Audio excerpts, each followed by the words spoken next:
직장을 다니고 있고 어느 정도 좀 돈을 모았다고 하면 5천만 원 정도는 그래도 모을 수 있으니까 그럼 이 5천만 원 가지고 어디 좀 투자를 하려고 하는데 이 부분을 어디를 좀 하면 좋을지 그렇게 물어볼 때는 어떻게 대답을 해주시나요? 저는 뭐 어쩔 수 없어요. 수도권은 이제 구축할 수밖에 없고, 수도권은 지금 다 올랐거든요. 강남, 서울 중심부 출퇴근할 수 있는 것들은 웬만해서는 구축들도 다 올라가서 5천만 원으로도 사실은 수도권은 힘들어요. 그렇죠. 힘들어요. 그래서 아직 경기 남부는 괜찮아요. 음. 경기 남부 동탄 밑으로는 아직은, 최근에 저도 주변 분들을 투자를 좀 도왔는데 3천만 원으로 다 3천만 원 이하로 투자를 도왔거든요.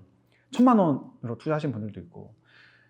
그래서 지금 경기 남부의 수도권은 아직 기회가 있다. 아직 덜 올랐다. 경기 남부 좀 아래쪽으로는 네. 아직은 걔네들은 기회가 충청도랑 있다. 같이 연계돼서 올라요, 사실.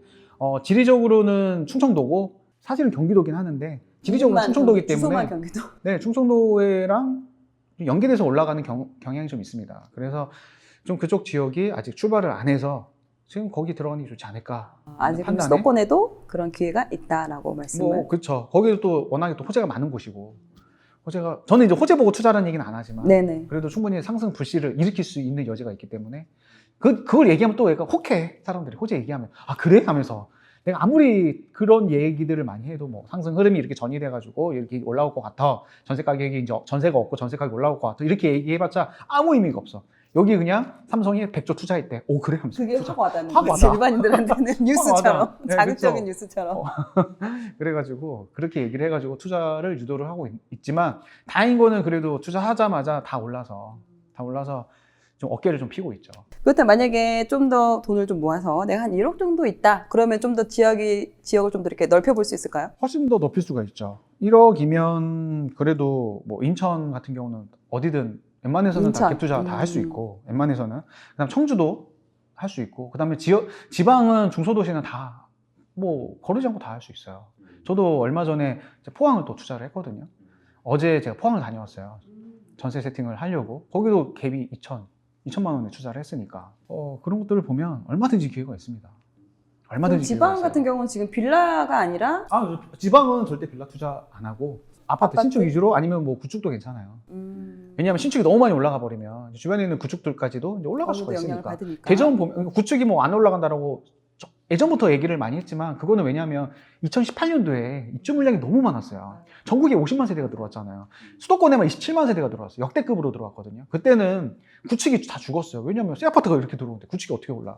근데 지금 입주 물량이 다 소화가 됐고, 지금 전세 가격이 뭐 올라가니까 이제 구축까지도 올라갈 시장이 돼버렸어요. 그러면 이제는 생각을 또 바꿔야 되지. 아, 이제는 구축도 올라갈 수가 있구나. 수급이 꼬이면 이제 구축 투자를 해도 되겠구나. 이렇게 변환을 빨리 하시는 분들이 이제 돈을 버는 거예요. 또 지난 2년 전 방송에서는 아무래도 좀 아파트보다 그 빌라에 대해서 좀 이야기를 많이 하셨는데, 그렇죠. 그럼 지금은 그럼 빌라 투자는 안 하고 계시나요? 제가 이제 빌라를 하고는 싶어요. 너무나 하고 싶어요. 투자할 게 막 정말 눈에 막 물반 보여. 고기반이야. 이거는 막 죽고 싶어. 막 사달라고 막 저한테 빌라를 소리를 질러 막. 얘 사면은 수익이 날 게 너무나 보여요. 너무나 보여. 근데 못 사는 이유가 종부세 때문에. 방법이 없어요. 제가 이제는 그 종부세 공제가 6억인데 빌라를 사버리면 6억을 초과해버리고 두드려 맞으니까. 그래서 살 수가 없습니다. 더 이상. 그래서 있는 것만 잘 지키자. 현재는 있는 것만 잘 지키자이고, 제가 올해만 뭐 자랑을 좀 하자면 많이 하세요. 빌라가 이제 올해만 전세 가격이 1억이 올랐어요. 그러니까 지금 현재 그 빌라를 새로운 투자는 하지 않지만 계속 기존에 있는 걸 유동성을- 보유는 다 하고 계시는 거예요? 이게 좀 씁쓸하죠. 사실은 임차인들은 그래도 되게 힘든 상황에 놓인 거고, 임대인들은 어떻게 보면 유동성을 또 공고를 받는 거고. 2018년도에 반대였어요. 그때 역전세가 막 발생을 해서 아파트도 역전세였어요. 그때는 임차인들이 되게 좋았고, 임대인들은 그때는 역전세로 힘들었죠. 되게 힘들고 망하신 분들도 있어요. 저도 그때 역전세를 맞았고. 근데 지금 상황이 너무나 반전이 돼버렸죠. 2년 만에. 2년 전에는 2년 3년 전에는 역전세가 키워드였는데 지금은 이제 미친 전세가 키워드. 너무나 상황이 급변했다. 그래서 제가 그때 투자를 열심히 해서 지금 수혜를 받고 있지 않나. 그때 잘 버텨서. 지금은 현재 보유 중이고 지금 추가적으로 신규 투자는 하진 않고 있다. 네, 신규 투자는 하고 있지 종부세나 않지만, 이런 여러 가지 부분 때문에. 근데 지금은 이제 절대 팔 생각은 없어요. 못 팔죠, 양도세 때문에. 못 팔고 임대사업자로 다 묶어가지고 웬만한 거 팔긴 했어요. 어떤 것들은 위반 건축물도 제가 투자를 한 게 있는데 그런 것들은 좀 팔고, 제가 이제 여러 가지 이제 빌라를 뿌려 놓다 보니까 어떤 것들은 또 재개발 이슈가 있어가지고 갑자기 하루아침에 몇 억씩 올라가고 이게 뭔가 싶은 거죠. 예전에 투에이스님이 방송에 나오셔가지고 인천 빌라를 투자를 하셔가지고 네, 맞아요. 경제적 자유를 누리셨다고 분명히 그때 말씀해 주셨거든요. 너무나 부러웠어요. 아, 그게 이제 내가 되는 거 아닌가. 이제 이렇게 빨리? 그게 내가 되는 게 아닌가라는 그런 행복회로를 요즘에 조금 돌리고 있습니다. 지금 이제 숙주나물일 같은 경우는 지금 현재 가지고 있는 거가 많기 때문에 새로 신규 투자를 할 수는 없지만 그래도 또 빌라에 관심 있는 분들도 계실 것 같아요. 네. 아파트 값이 워낙에 오르다 보니까 그와 덩달아서 이제 빌라도 오르고 또 말씀하신 것처럼 또 전세가까지 올라가다 보니까 그럼 현재도 지금 서울에 좀 적은 금액으로 투자할 수 있는 그런 빌라들이 있는지. 지금 빌라가 최근에 되게 유행이었어요. 이사 대책 이전에 썩빌 빌라가 트렌드였거든요. 왜냐면 공시가 참 1억이고 이름도 잘 지어요. 맞아요. 썩은 빌라가 썩빌로 이름 잘 지어가지고 네. 왜냐하면 그게 유행일 수밖에 없는 게 일단 공시가 1억이고 그다음 아파트가 너무 많이 올랐으니까 뭘 투자하지 하다가 빌라가 보였고 그다음 거기가 예전에 뭐 재개발 지역이었는데 해제가 됐다거나 아니면 너무 노후도가 충족이 됐다거나 그런 식으로 해서 사람들이 관심을 많이 가졌죠. 그래서 뭐 미아 258이라든지 창동빌이라든지 아니 번동 148 번지라든지 남구로빌이라든지 뭐 아니면은 뭐 의정부 서쪽 빌라, 뭐 가능동, 뭐 수서빌, 뭐 의왕동 측 빌라, 뭐 상록수역 뭐 등등 해가지고 너무나 많은 투자자들이 들어가서 순간 뭐 1억씩, 2억씩 많이 올랐습니다. 그래서 저는 초보들은 재개발 이슈 있는 데들은 좀 조심할 필요가 있어요. 왜냐하면 급등해 버리거든요. 순간 그런 지역들은 좀 고수의 영역이에요. 고수들이 먼저 진입을 한 다음에 초보자들이 오면 넘기고 빠져나가는 그런 좀 작업들을 해요. 몇몇 분들이. 그래서 초보분들은 거기서 자칫 단기 고점에 물릴 수 있다. 좀 조심해야 되고 저는 그래서 어떻게 접근했으면 좋겠냐면 차라리 그냥 재개발 이슈가 없는 지역을 그런 데들은 투자자들의 손길이 있지 않기 때문에 입지가 좋고 그런 지역들을 선점하는 게 오히려 낫지 않을까라는 생각이에요. 저도 빌라들이 굉장히 많아요. 두 자릿수로 있는데 저는 뭐 재개발 이슈로 투자한 게 아니에요. 그냥 입지만 보고 그다음에 역세권 그다음에 강남까지 20-30분 내로 투자할 수 있는 곳 그냥 아파트 투자하듯이 한 거예요, 사실은. 그다음에 투자금 거의 들이지 않고. 근데 재개발 이슈가 없는데도 불구하고 걔네들이 3룸 1억 이상 다 오르고 2룸 한 5천 이상 다 올랐거든요. 충분히 오를 수 있다, 빌라들도. 왜냐하면 빌라가 지금 10년 동안 오르질 못했어요. 작년에 뭐 8% 역대급 뭐 13년 만에 올랐다라고 하지만 그래도 지금 빌라 평균 가격이 2억대에서 이제 3억대, 아파트가 4억대에서 10억대 될 때 동안 안 올랐어요. 근데 우리가 기억해야 될 게 뭐냐면 2007년도에 빌라가 2배 올랐거든요. 2배 올랐어요. 아파트보다 더 많이 올랐어요, 그때는. 아파트가 계속 한 10년 정도 오르고 7, 8년 올랐죠. 그 다음에 빌라가 계속 못 오르다가 막판에 빌라가 쫓아가는 경향이 있습니다. 왜냐하면 사람들이 더 이상 살 게 없으니까 이거라도 사자. 빌라도 요즘에 충분히 그럴 가능성이 큽니다. 제가 그냥 행복회로 돌리는 게 아니라 여러 가지 징후들이 보여요. 어제 제일 많이 제가 책을 냈으니까 판매 그런 지수들을 보거든요.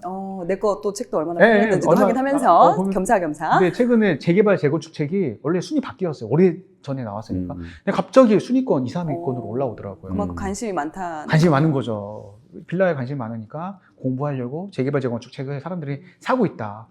좀 선거 이슈도 있고.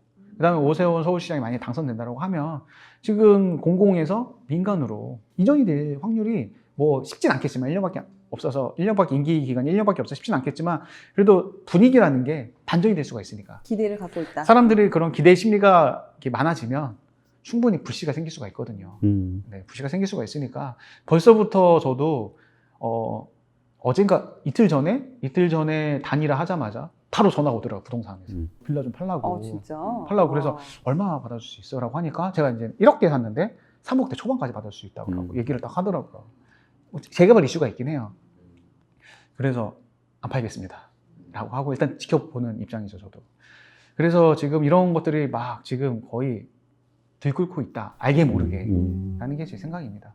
보유한자로서 행복해르니까 그냥 걸러서 들어주셨으면 좋겠습니다. 지금 아파트에 대해서는 5천만 원 가능 지역으로는 경기 남부 아래쪽으로 이제 말씀을 해주셨는데 네, 아직 안 올랐습니까? 만약에 빌라를 5천만 원으로 투자를 한다면 좀 더 위로 갈 수 있겠네요. 중심지로 갈 수 있겠네요. 강남도 투자가 가능해요.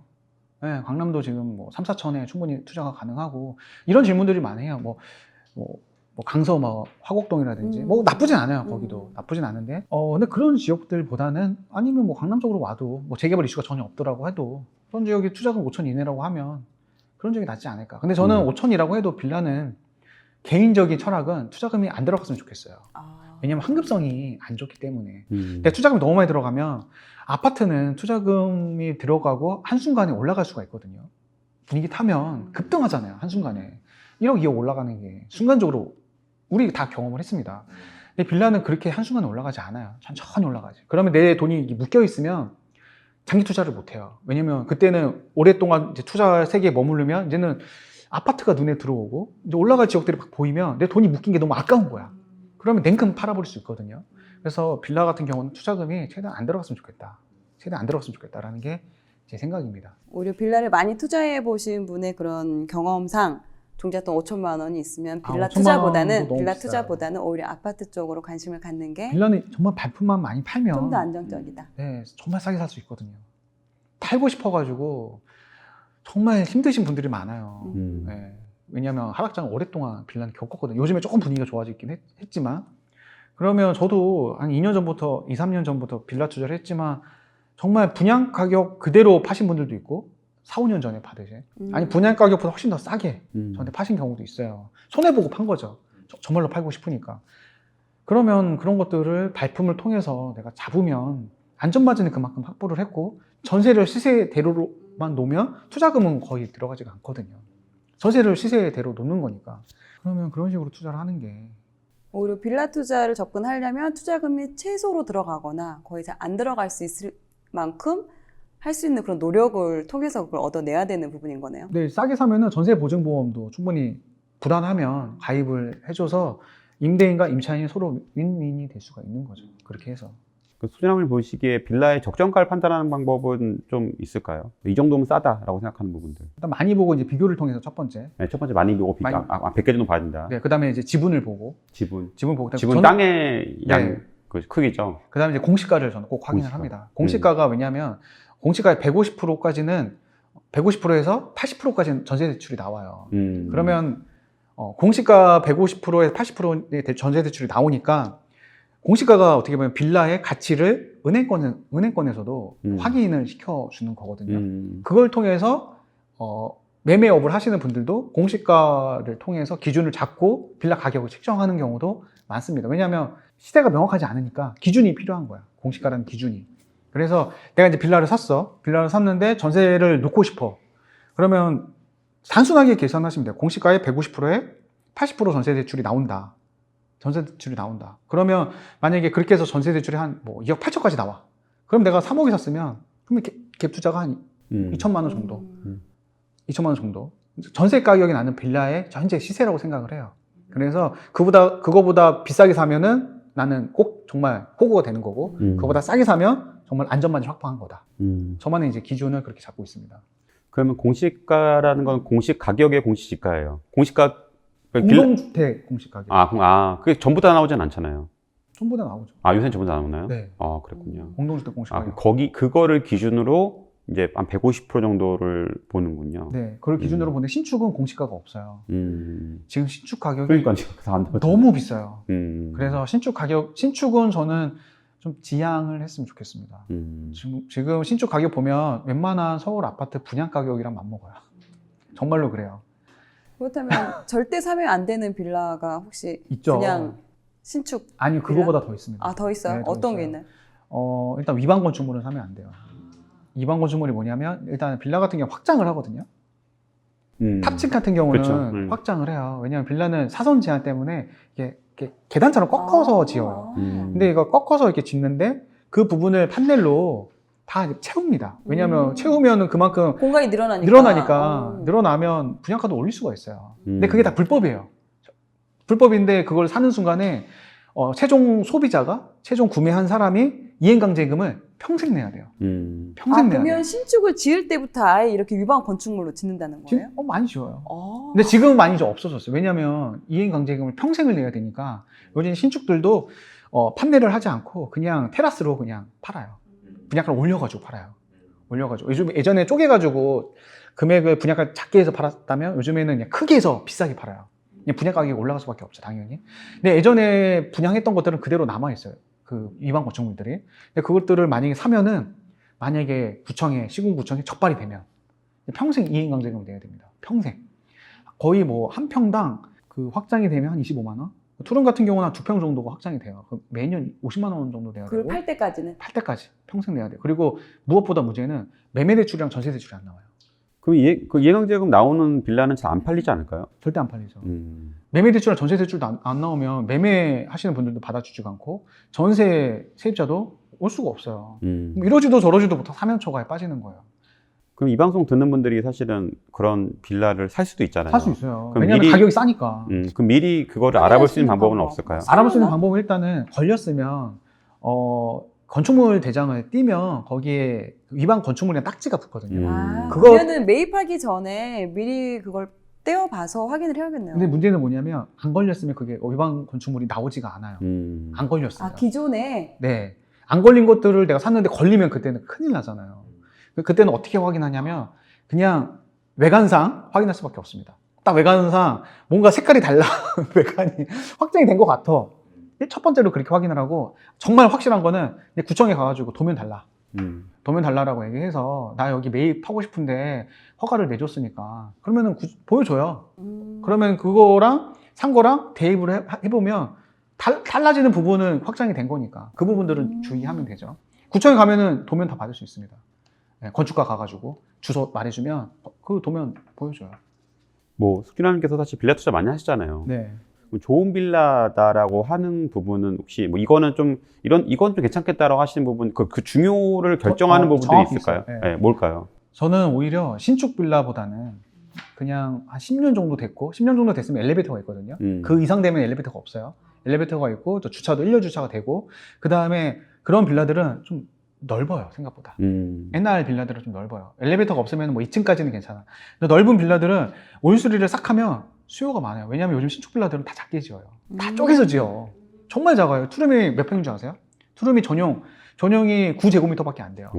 9제곱미터밖에 안 돼요. 정말 작죠. 한 3평에서 4평 정도밖에 안 되고 3룸은 끼케 한 13평? 14평밖에 전용 기준으로 13평, 14평밖에 안 돼요. 정말 작아요. 왜냐면 그렇게 해야지 사업성이 나오니까. 땅값이 그럼에도 방을 3개나 쪼갠 게 대단한데요. 건축 기술이 정말 대단해요. 우리 그 건축업자들이 그 기술력은 좀 인정해줘야 돼. 어떻게 해서든지 그걸 쪼개가지고 팔려는 그 의지, 그 사업성을 확보하려는 그 의지가 안 되는 건 없어요. 근데 요즘은 아무래도 그렇게 다 작다 보니까 큰 빌라, 오히려 구축 빌라가 희소성이 있어요. 정말 희소성이 있어. 근데 걔네들은 공시가도 높고 가격이 싸. 가격이 싸. 그러면 내가 수리를 싹 하면 정말 그거는 보물이에요. 사실은. 개인적인 생각이에요. 정말 보물이에요. 왜냐하면 너무나 희소성이 있고 크고 올수리 싹 하고. 그러면 아파트를 못 가시는 분들이 태안으로 충분히 선택할 수가 있죠. 전세도 잘 나가고 매매도 정말 잘 충분히 나가요. 수요가 바로바로 있고. 나가요. 네, 바로바로 나가요. 근데 개인적으로 궁금한 게 있는데 예전에 숙진아님 저희 방송 때인가 또 얘기해서 블로그에도 올린 적이 있었는데 네. 예전에 그 빌라왕님 있잖아요. 그 빌라 되게 많이 사셔가지고. 혹시 500채. 그때 지난번에 방송 저희 때 하면 그때 맞아. 500채까지는 안 연다면서 그분은 얘기하셨어요. 500채 넘으셨어요. 네, 근데 그분은 지금 요새 어떻게 지내세요? 최근에 한두 달 전에 연락이 닿았어요. 네. 지금도 계속 연락을 하고 워낙에 이제 친분이 종부세 있고 되게 많이 났을 것 같은데. 종부세 한 10억이 10억, 나왔다고. 왜냐면 원래는 세부당 상한선이 있거든요. 네. 세부당 상한선이 300%라서 그 정도는 못 나와요, 사실은. 네네네. 그런데 종부세를 처음 내서 한 번에 나오더라고요. 네. 처음 내니까. 처음 내니까. 그 그것도 저도 이번에 알았어요. 그럼 종부세를 10억을 내셨다는 거예요?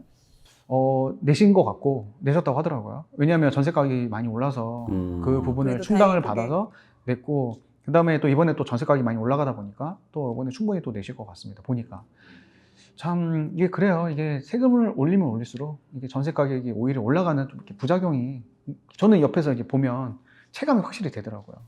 저도 그런 임차인 보호법이 저는 좋다라고 봐요. 왜냐하면 그분들도 충분히 안정된 거주 환경을 누릴 그런 명분이 있고 자격이 있으니까. 그런데 그런 규제들이 가면 갈수록 부작용으로 자꾸 전세 가격이 올라가는 것들은 어쩔 수 없는 것 같습니다. 그러니까 임차인들한테 그런 세금들이 전가될 수 있다라는 네. 부분이 임대인들이 왜냐하면 다 스스로 세금을 다 내는 게 아니라 어쩔 수 없이 그분들도 살려고 전가하는 경향들이 있기 때문에 참 이게 시장의 원리인 거죠. 시장의 원리인 거고 내가 만약에 수익이 없고 그런 것들이 없으면 내가 이것들을 유지할 수 있는 그런 근거들이 없고 요인들이 없으니까 전가할 수밖에 없죠. 당연한 거죠. 그건. 일단 빌라를 잘 사는 것도 중요하지만 어떻게든 매도를 해야 그게 또 실제적으로 내 수익이 되는 거잖아요. 네. 그럼 좀 빌라를 잘 팔 수 있는 그런 또 수주나물 리먼의 노하우가 있으신지. 저는 빌라를 팔기는 했어요. 저는 올해 한 채 팔고 작년에 2채 팔고 그다음에 이렇게 좀 팔았는데 요즘은 생각이 바뀌었어요. 빌라를 내가 왜 굳이 팔아야 되지? 아. 라는 생각이 들었어요. 얘네들 황금알을 낳는 거인데 전세 가격이 계속 오르고 역사적으로 봤을 때도 전세 가격이 얘네들은 떨어지지 않고 요즘에 단독주택이 없어요. 단독주택을 부셔서 이제 빌라를 짓는 건데 서울에 단독주택이 이제 없습니다. 예전에 응팔 같은 데 보면 맞아요. 그런 단독주택들 많았잖아요. 막 빨간 벽돌에. 음. 요즘에 서울 시내 돌아다니면서 그런 거 보신 적이 거의 없으실 거예요. 요즘 빌라를 어떻게 짓냐면 3층짜리 빨간 벽돌 빌라를 부시고 지어요.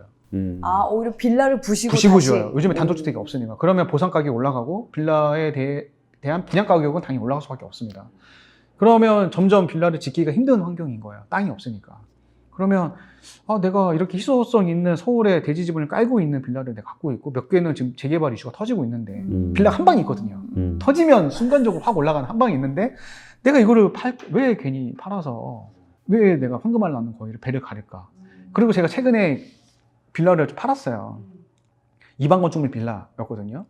그거를 팔자마자 너무나 기분이 좋았죠. 왜냐하면 이행강제금도 안 내도 되고 전세 대출이 안 나와서 세입자 세팅하는 거에 있어서 홀가분해졌으니까 너무나 스트레스를 많이 받았거든요.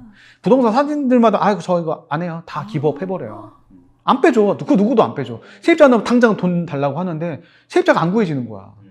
그리고 우리 투자자들의 돈이 어디 있어요? 그 2억 5천이라는 돈이 어디 있어? 전세 2억 3천, 2억 5천이라는 돈이 어디 있어? 없어. 세입자 와야지만 돈을 내줄 수가 있어요. 그러면 저는 세입자님한테 정말 죄송합니다. 저는 지금 여러 부동산 내놨고 전세 가격도 내려놨어요. 나갈 거예요.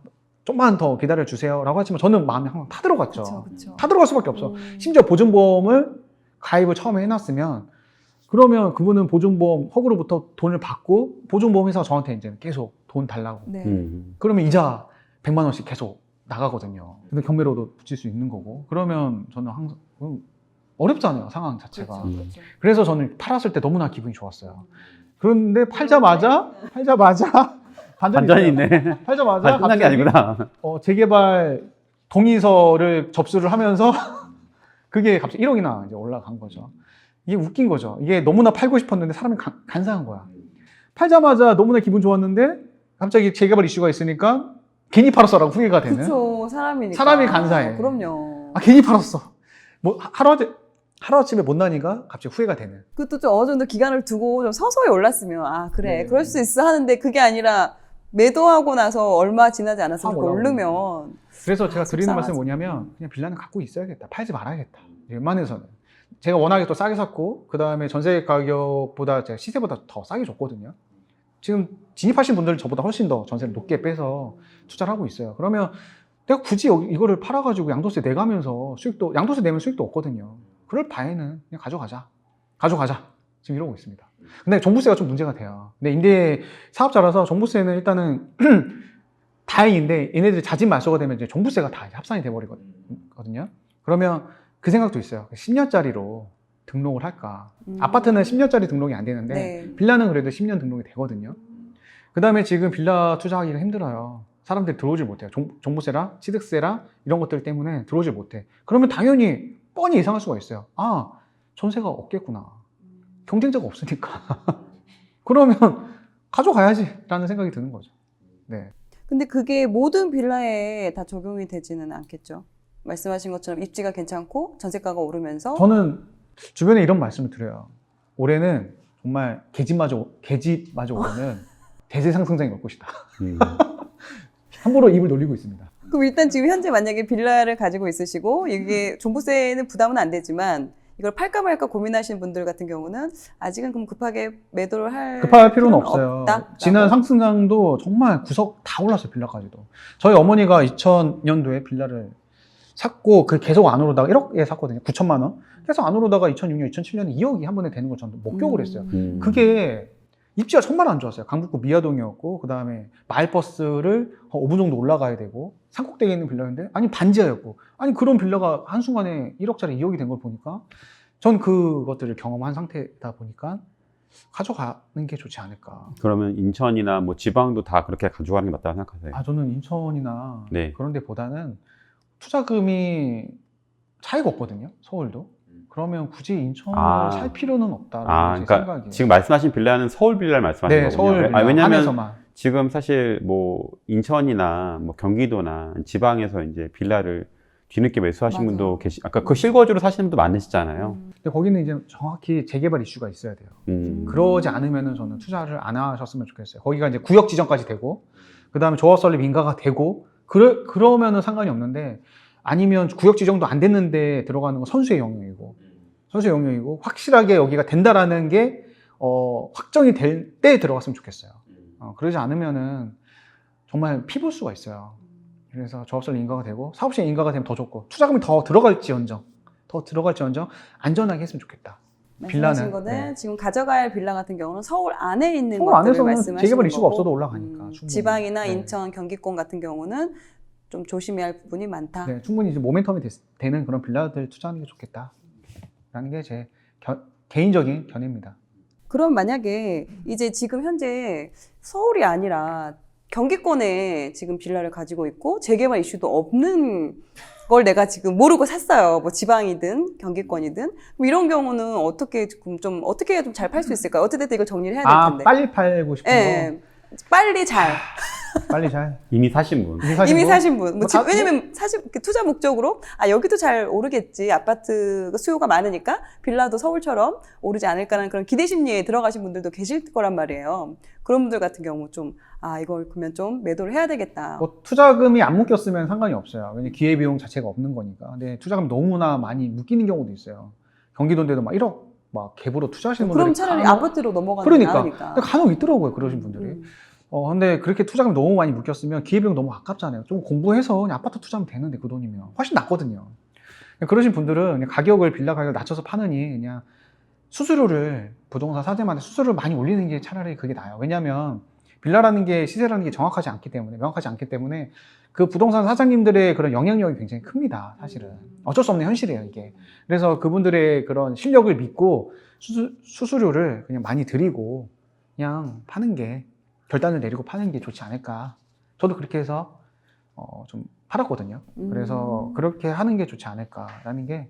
일단 가격을 먼저 내리는 것보다는 일단 중개사분께 수수료를 좀 그만큼 많이 드리는 쪽으로 내리는 시도를- 만큼 수수료를 많이 드리는 시도를 해봐야겠네요. 그게 안 됐을 경우에는 뭐 가격을 추후에 내리던가. 그렇죠. 추후에 아. 내리면 좋긴 하겠지만. 그러니까 2억의 빌라 시세라고 치면은 물론 빌라 시세 정확하진 않지만 그걸 1억 9천 내리는 것보다 그거에 상응하는 금액을 차라리 복비로 주는 게 훨씬 더 잘 팔린다는 거군요. 네, 오히려 그냥 개인적인 어떻게 사례비로 주는 거죠. 복비라기보다는 사례비로 그냥 고마우니까. 인센티브. 추가 인센티브로. 근데 복비로 하면 어떻게 불법이니까. 그렇죠. 그거 말고 그냥 사례비로. 그럼- 감사 표시. 아니면은 뭐 컨설팅 비용으로 드리는 게 차라리 낫지 않을까라는 생각입니다. 음. 순자산이 그게 총 자산 빼기 부채잖아요. 네네네. 그래서 빌라까지 다 합치니까 구해 보니까 한 29억 정도 되더라고요. 그 정도 달성하고 나서 사실 어떤 부분이 제일 많이 바뀐 것 같아요? 와이프랑 이제 얘기를 하면서 이거 안 했으면 우리 진짜 어떡할 뻔했냐. 우리 노후가 책임져지지 않고 폐지 줍는 게 우리가 될 수 있겠구나.